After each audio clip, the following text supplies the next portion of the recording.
And municipal governments are calling on Ottawa for support in dealing with an influx of asylum seekers. But some advocates feel as though newcomers to the country are being unfairly blamed for issues like housing and affordability. Kizito Musabimana is the founder and executive director of the Rwandan Canadian Healing Centre and works with newcomers to Canada. And he joins me now. Good morning to you. Thank you for having me. Good morning. Well, thank you for being here, Kizito. Tell me, what was your reaction when you heard, again, because this is not the first time, the concerns about the number of non-permanent residents coming into the country? I think one of the things we are worried about as a community, and for me personally, is the scapegoating and not looking at the actual problem. So we're basically kind of focused on the hanging fruits, and we're kind of missing the forest from the trees. Because when you think about the challenges that we're facing, whether it's affordable housing and inflation, this has nothing to do with whether it's newcomers, asylum seekers, international students, and skilled workers. It's more about the decisions that we've failed to make for the last 30 years when it comes to affordable housing. And of course, in terms of looking at the asylum seekers, it's the investment we've failed to make in the communities, grassroots and non-for-profits and others like ourselves that are supposed to be doing the work that we've been doing for the last 6 to 7 months to deal with this crisis on the asylum seekers.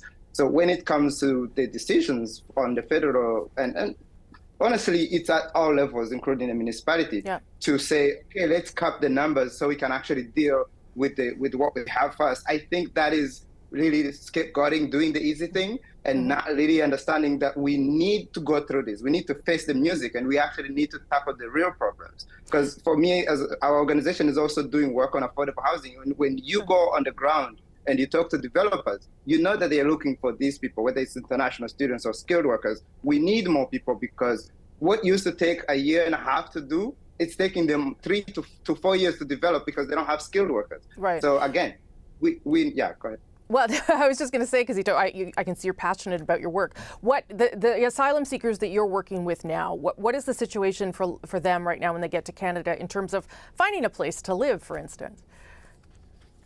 Oh man, we've had, especially since July, what we did is we brought people in, we put them into churches, and we are grateful for the churches that opened their doors. As you know, this has been making news for the last few months. Yeah. And the challenge is you could find the housing, but sometimes there is no program to support them. So, for example, there is the car program that was available, but it ran out of money. And then the money that we got meant there is a waiting list. So at one point, we had housing for almost 81 people, but we had to wait for programming in order for them to move out. So finding homes is not easy. And the ones that find homes, they have to come together. Like sometimes you have a 3-bedroom house, but you have to get almost 6 to 7 people in it because that's how much you need in order to afford those units. So it's really tough. Yeah.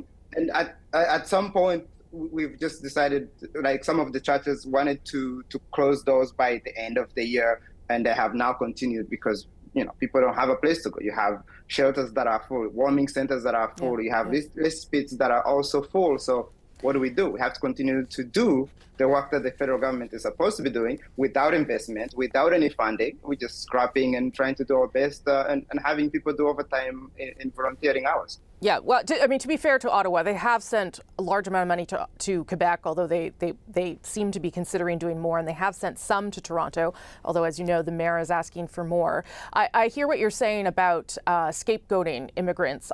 I wonder then what you think the solution is for the federal government. What should they be doing to help asylum seekers and non-permanent residents?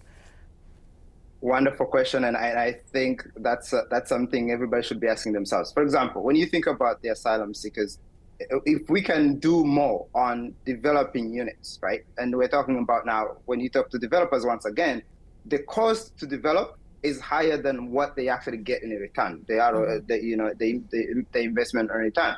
So can we do more on that interest rate? Because that's what the developers are saying. But on the other hand, can we invest in the non-for-profits? For example, the Continental African agencies in Toronto, if all of them actually were defunded, a lot of us are not funded. You have Ethiopian Association. These are groups that have been doing incredible work for years that are no longer funded because whether it's province or the city have made decisions not to fund it.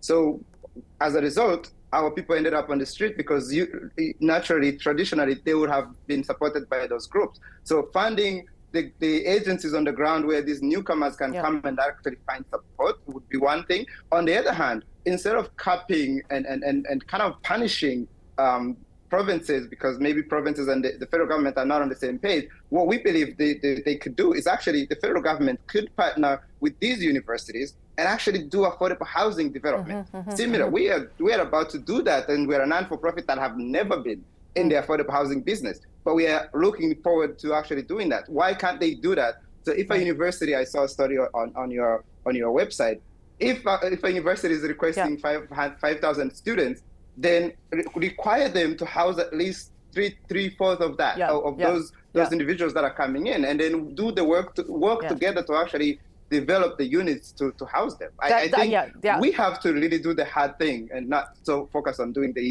easy decisions. I think that is something the federal government is thinking about too when it comes to universities. But Kizito Musabimana, I know you're thinking a lot about it too. Appreciate you giving us some of your perspective about what you're experiencing and the people you work with. Thank you so much for your time, sir. Thank you.